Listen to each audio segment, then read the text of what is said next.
Oi pessoal, tudo bem? Seguimos aqui no Rio Mais Agro, na cidade maravilhosa, nesse stand do Grupo Nilco, exatamente para trazer para vocês um outro olhar mais despojado, mas também muito interessante sobre o que está sendo discutido aqui.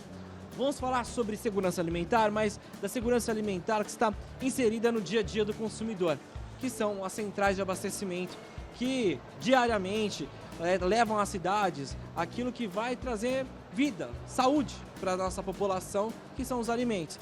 É a forma de unir o campo e a cidade da forma mais antiga que existe, que é na troca de alimentos, na produção de alimentos. Por isso eu tenho o prazer de receber aqui, é uma dupla que tem feito a diferença aqui no Rio de Janeiro, né? Então, por isso eu queria fazer as honras de cumprimentar primeiro o Márcio Piratello, que é Piratello, né? Isso mesmo, você tem o sobrenome, claro. Ele é head técnico de agronomia do CEASP. Márcio, bem-vindo. Muito obrigado, Pedro. Muito obrigado à Terra Viva pela oportunidade de estar aqui. Ó, prazer é todo nosso. Quero também fazer as honras de cumprimentar aqui a Jussara Nova Haris, a assessora de gestão da CEASP também. Muito obrigado pela sua participação. Eu que agradeço, é ótimo estar falando aqui com vocês, Pedro. Olha, a Jussara e o Márcio, eles trabalham dentro da central, do centro, né, de abastecimento São Pedro da Aldeia, que fica ali numa região muito bem localizada, digamos assim. É um paraíso, porque próximo a Búzios, próximo a Cabo Frio. Rio das Ostras. Rio das Ostras, errei algum outro lugar bonito? Muito lugar. Não. Então, vocês moram num paraíso, podemos dizer assim, um lugar lindo. Fora essa beleza natural, né, contemplada, um presente divino, podemos dizer assim, que é um dos diferenciais aqui do Rio de Janeiro. Vocês tiveram uma forma diferente de poder gerir ou entender o que é uma central de abastecimento. Por isso que eu trouxe, né, vocês aqui e principalmente convidá-los para mostrar ao mundo, né, como é que é esse trabalho de vocês. Como é que você pensou nesse centro de abastecimento, Jussara? Como é que foi esse pensamento de fazer esse centro ser um diferencial nessa forma de gerir, de levar alimento à população? Na verdade, Pedro, eu tenho uma história de trabalhar em shopping center. O que é um shopping center na essência, o negócio? É um grupo de lojas, né, um grupo de marcas que estão no mesmo espaço, com administração centralizada, com aluguel dos espaços e cada um e com regras, né, para que cada um que tenha um regramento para ter uma coisa ordenada mesmo, funcionar para todo mundo. Várias lojas juntas, elas trazem sinergia e trazem mais poder de atração. E a gente, os donos do CEASP, eles pensaram no CEASP em 2020, perto da pandemia, né? Quando começou a pandemia, era uma planta, era o Zé Carlos Scaramboni, foi o fundador, o pai dos sócios, os sócios majoritários, ele faleceu um pouco antes, e um dos filhos me procuraram porque eu sabia, estava dando assessoria para shopping center. Então a gente viu que, caramba, esse modelo de negócio é como se fosse um shopping center. A gente vai juntar as melhores marcas, vai juntar todos os produtos, vai manter essa variedade, vai criar uma estrutura lá dentro, num local que eles já tinham uma planta, e a gente começou a dar assessoria de gestão. A minha empresa dá assessoria de gestão para eles desde sempre, desde o desenvolvimento, implantação e agora assessoria de gestão. E a gente trabalha, não fica lá no dia a dia, tem uma equipe local e a gente faz o trabalho de assessoria para eles, para que estratégico mesmo, planejamento de marketing, planejamento estratégico, captação de novos locatários, ver a variedade de produto que está lá, está sempre pensando o negócio. Por isso a gente está aqui no Rio Mais Agro, que foi E foi já desafiador desde o início, porque foi numa pandemia que teve que implementar essa ideia. E aí? Foi em fevereiro de 2020 que eles nos chamaram. No dia 17 de março, tudo fechou, tudo parou. As obras continuaram, como é um galpão aberto. E aquela dúvida que todo mundo ficou, não, isso não vai ficar fechado, imagina, daqui a pouco volta, aconteceu. Mas o negócio andou e em 2022 a gente inaugurou. 2022 a gente inaugurou, tem 2 anos de inauguração, ainda está um período de maturação, mas é um orgulho muito grande, porque é um negócio inovador. É o segundo centro de abastecimento do Brasil, do estado do Rio é o único, e esse é o segundo no Brasil, tem um em São Paulo, em Guarulhos, e o CEASP é o segundo e é o maior, na verdade. Ele é maior, mas ele é o mais novo. E foi uma coisa inovadora e aí dá um orgulho muito grande trabalhar. Com certeza.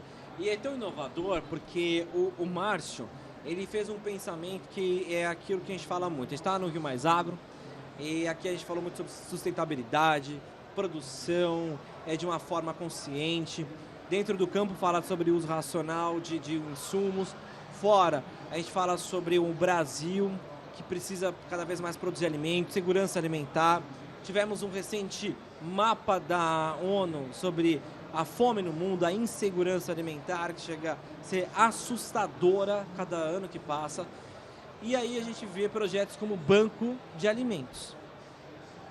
E isso é, de fato, algo que, digamos, simples do ponto de vista de uma solução para o tamanho do problema que é a fome, mas ao mesmo tempo nobre da forma como isso chega na mesa das pessoas. Como é que funciona esse banco de vocês? Sem dúvida nenhuma, Pedro, e complexo também, né? Exatamente. Porque no nosso caso, a gente optou por essa solução. O Banco de Alimentos é uma ação de responsabilidade socioambiental do CEASP, que já está no seu DNA, né? Então, desde o primeiro momento, já no primeiro ano, nós entendemos que a gente precisava aproveitar os alimentos que eram descartados, né? Então, o que nós fizemos? Nós chamamos as instituições filantrópicas e beneficentes de São Pedro da Aldeia, do município onde estamos sediados, né?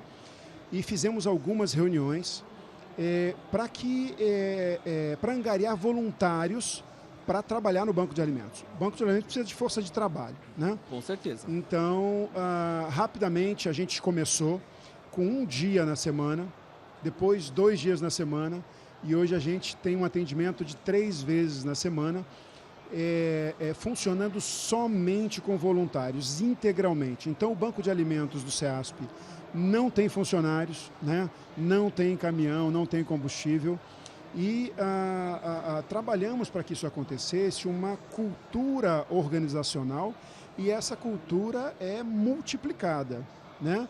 Então, existem algumas regras, né? A gente trabalha com essas regras, não tem nenhum manual para isso, né? No escrito, mas a gente entende que essas regras precisam ser seguidas, né? O sucesso já no primeiro ano foi espetacular, né? Então a gente completou um ano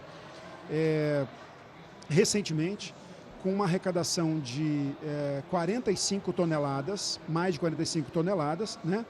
E mais de 900 pessoas beneficiadas permanentemente, né? Então essas pessoas são beneficiadas toda semana pelo Banco de Alimentos. Então a gente atende a comunidade do CEASP, que está atrás, tem um grupo de voluntários, tem uma comunidade atrás do CEASP, e um outro grupo de voluntários que são de instituições de São Pedro da Aldeia.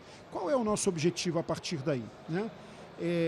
Consolidar o Banco de Alimentos como um projeto piloto e, a partir daí, replicar isso para outros municípios. À medida que a arrecadação aumentar, a gente consegue abastecer mais municípios, né? Pedro, o levantamento o último levantamento do Fórum Brasileiro de Segurança Alimentar e Nutricional, né, indica cerca de 32% da população passando fome. Algum tipo de insegurança alimentar nos seus 3 graus, né, que são definidos, né? Isso é assustador, né, num país como o nosso, que produz muito alimento, mas há um desperdício enorme, né? Cerca de 40% de tudo que é produzido no país é desperdiçado. E a maior parte desse desperdício está dentro de casa. Olha só, tem muita gente que fala sobre desperdício de alimento, fala, pô, vou no restaurante e aquele pratão, não é nos restaurantes, assim, tem dentro de hotéis, tem de estabelecimentos, mas dentro de casa existe uma visão ainda, né, conturbada de como a pessoa faz aquele alimento. É em excesso, ou tem lugares, né, eu falo isso, tem um amigo meu que trabalhou na China, um jornalista, e ele falou, Pedro, sabe o que eu achei mais interessante aqui na China? Eu falei, o quê? É um país populoso, né, todo mundo sabe que esse nível populacional acaba imprimindo alguns desafios, a alimentação, obviamente, é o primeiro. É claro. Né? Então, cria-se culturas nesses lugares, né? E lá, ele falou, as pessoas podem viver com frigobar, não precisa de uma geladeira, porque eles entopem os supermercados todos os dias, porque eles compram a comida do dia. Né? Então, estocar o alimento, que é uma coisa cultural do brasileiro, fazer a compra do mês, que é famosa, isso faz com que as pessoas joguem até mesmo toneladas de comida. Coisas que ele falou para mim, eu acabei não vendo isso lá. Mas você tocou num ponto muito interessante, porque o banco de alimentos, para mim, então, assim, eu assisti, e a ideia foi do Márcio, que conhece a agronomia, tá, e sabe do desperdício, né? E eu observei isso, eu nunca convivi numa central de abastecimento. É impressionante a quantidade de coisas que se perde, que não tem valor comercial, elas não estão estragadas, elas não têm valor comercial. É que, de uma maneira geral, as pessoas, ninguém comprou a fruta feia, você procura a mais bonita, né? Tem isso também. Uma manchinha na banana. Você procura outra. Então, essas manchinhas, quer dizer, elas vão para um banco de alimentos e isso é cultural.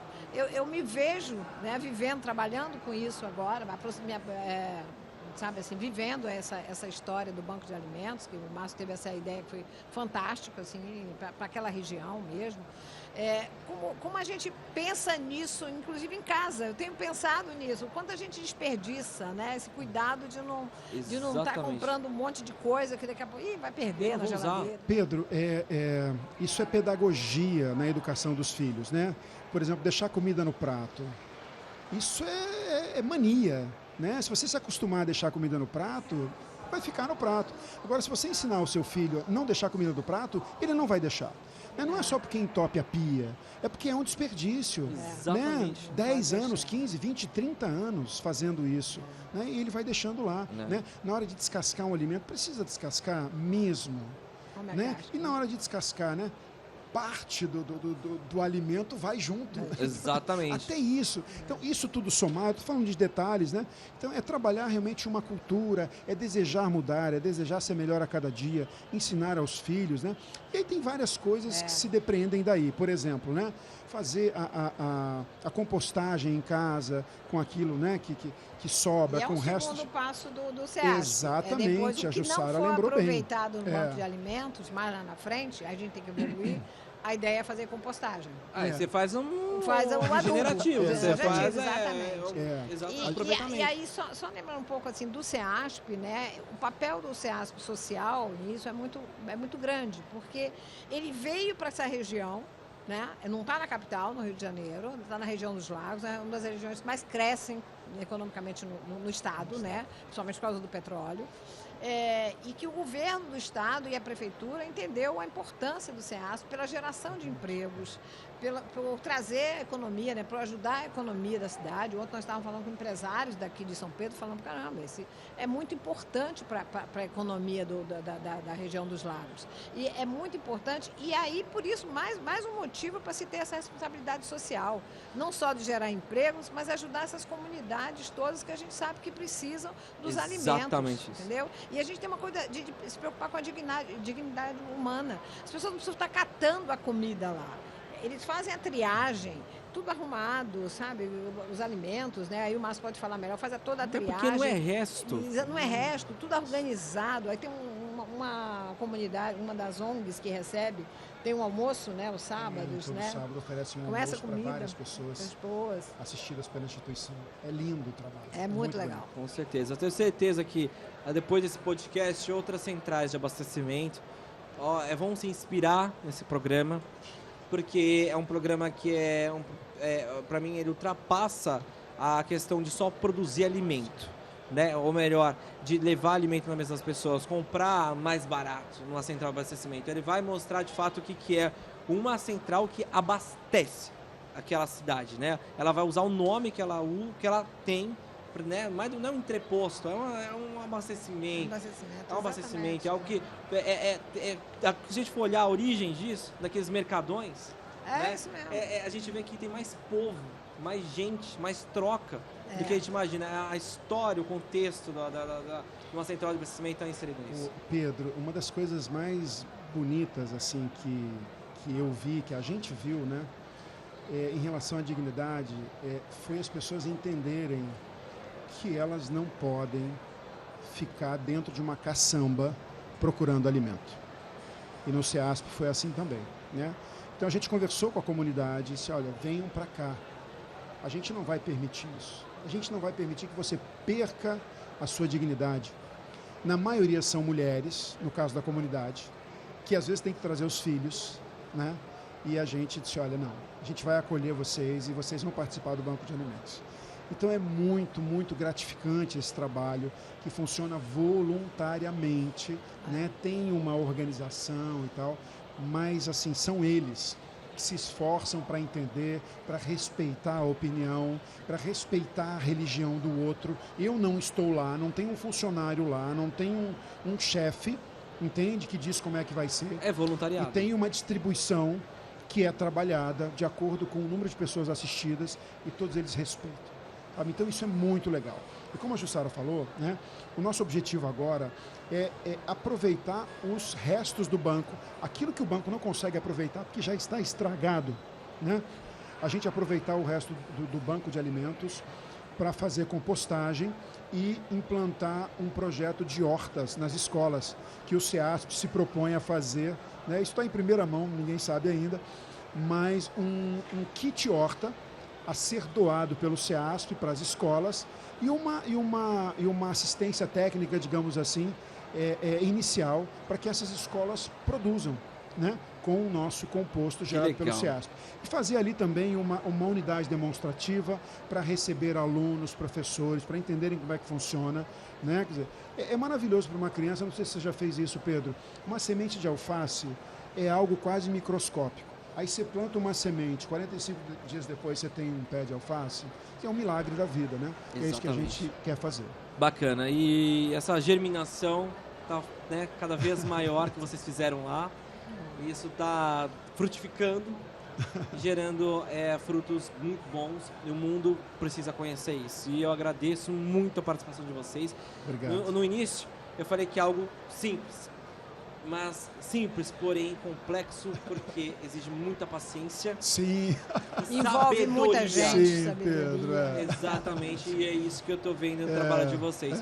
Sabedoria, paciência, mas ao mesmo tempo, né, a complexidade mostra que mesmo dentro do simples há muita complexidade, né? Mas simples pelo fato de que é um olhar muito cuidadoso e humano. E as pessoas hoje em dia precisam ter isso e vocês conseguiram mostrar por meio de um projeto como esse. Parabéns. A gente Obrigado muito por nisso. compartilhar com a gente esse trabalho. Obrigado a você, Obrigada Pedro. pelo Obrigado à convite. Terra Viva pela oportunidade. A gente que agradece. Obrigada. Tá aí, um exemplo que a gente traz sobre segurança alimentar, que pode ser implementado fora da porteira, obviamente com muito cuidado, zelo e principalmente aquele olhar de dignidade de seres humanos, até porque a gente precisa um dar a mão pro outro, porque a gente está todo mundo no mesmo planeta. A gente ficou um pouquinho mais aqui nesse podcast, porque vocês precisam entender exatamente aquilo que é a proposta do Rio Mais Agro e a proposta também de diversos agentes que participam aqui, que é levar informação e principalmente uma alternativa não só na produção, mas também na forma de você distribuir alimento no nosso país. Obrigado e até a próxima. Tchau, tchau.